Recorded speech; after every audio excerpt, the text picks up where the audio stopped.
बिस्मिल्लाहिर्रहमानिर्रहीम। अस्सलामु अलैकुम वरहमतुल्लाहि वबरकातुहू। मोहतरम नाज़रीन, मैं हूँ ज़ियाउल्लाह आसान इलाज के साथ आपकी खिदमत में।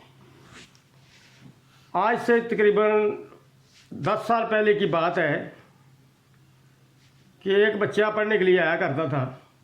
उसके पाँव पे ज़ख्म हो गया। इम्तहानात करीब थे, बच्चा बहुत ज़हीन था। उसके वालिद मोहतरम आए कि हमें 20 छुट्टियाँ चाहिए, ज़ख्म बहुत ज़्यादा ख़राब था। मैंने उसे कहा कि इसे रहने दें, इसका इलाज मैं ख़ुद कर दूँगा। फिर वो चला गया। हमारे अदारे में 2 आदमी थे जो तबलीगी जमात से मुंसलिक थे। वो शुमाली इलाकों में अक्सर जाया करते थे। वहाँ से मैंने उन्हें कहा कि यार मुझे तेल ला दो देवदार का, जिसे आम पंजाबी में हम प्यार भी कहते थे, क्योंकि ये मुख्तलिफ़ किस्म की लकड़ी होती है। चलगोज़ी की लकड़ी होती है, देवदार की होती है, चीड़ की होती है, ये मुख्तलिफ़ किस्म की है। आपने इसका तेल लेना है देवदार का, जिसे बिहार हम अमूमन कहते हैं। ये मेरे पास पड़ा हुआ था। मैंने उसमें जैसा नुस्खा मुझे किसी ने बताया था, मैंने इससे पहले तजर्बा नहीं किया था। हम वज़न रोगन जैतून उसमें मिला दिया। ये मेरे पास तैयार हो गया और ज़ख्म को अच्छी तरह साफ़ करके डिटोल वगैरह से धो के खुश्क करके इस तेल को किसी चीज़ रुई की मदद से अच्छी तरह ज़ख्म के ऊपर मैंने लगा दिया। ऊपर रुई रखी और पट्टी बांध दी ताकि गर्दों गुबार से महफूज रहे।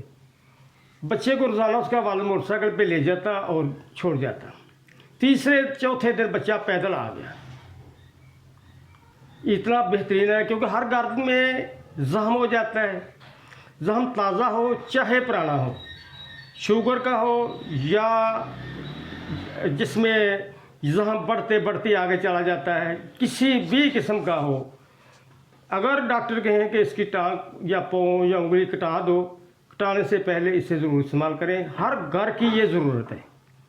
लेकिन इसमें तेल 2 ही इस्तेमाल करने हैं। जैतून का तेल एक्स्ट्रा वर्जिन लेना है आपने, और जो दूसरा है चीड़ अपना देवदार का तेल मिल जाता है पंसारियों से, वो आप ले लें। इन दोनों को हम वज़न में ला के रख लें।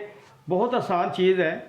कहीं भी ज़ख्म हो आप उस पर लगाएं, ऊपर हल्की सी पट्टी लपेट दें ताकि गुर्दों गुबार की वजह से इन्फेक्शन वगैरह ना हो। धो के ज़ख्म को खुश करें, ऊपर लगा दें, इंशाल्लाह बहुत बेहतरीन रिज़ल्ट मिलेगा। इसके अलावा वैसे मेरा ख्याल है, मैंने तजर्बा नहीं किया, अगर कानों से पीप आती हो, कानों को साफ़ करके अगर 1-2 कतरे इसके डाले जाएँ तो मैं उम्मीद करता हूँ, क्योंकि कान भी इसी वजह से बहते हैं कि इसमें ज़ख्म हो जाता है, क्योंकि ये ज़ख्मों को बहुत जल्दी मुंतमिल करता है।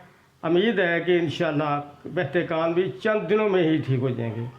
लेकिन ख़ुद तजर्बा करने के बजाय किसी मुस्तनद हकीम से ज़रूर राय ले लें, क्योंकि अपनी मर्ज़ी से मेरा तो तजर्बा नहीं है, मैंने तो आपको बता दिया, लेकिन मेरा ख्याल है और बेहतरीन ख्याल है मेरा कि जहाँ ज़ख्म ठीक हो सकते हैं वहाँ ये भी तो ठीक हो सकता है।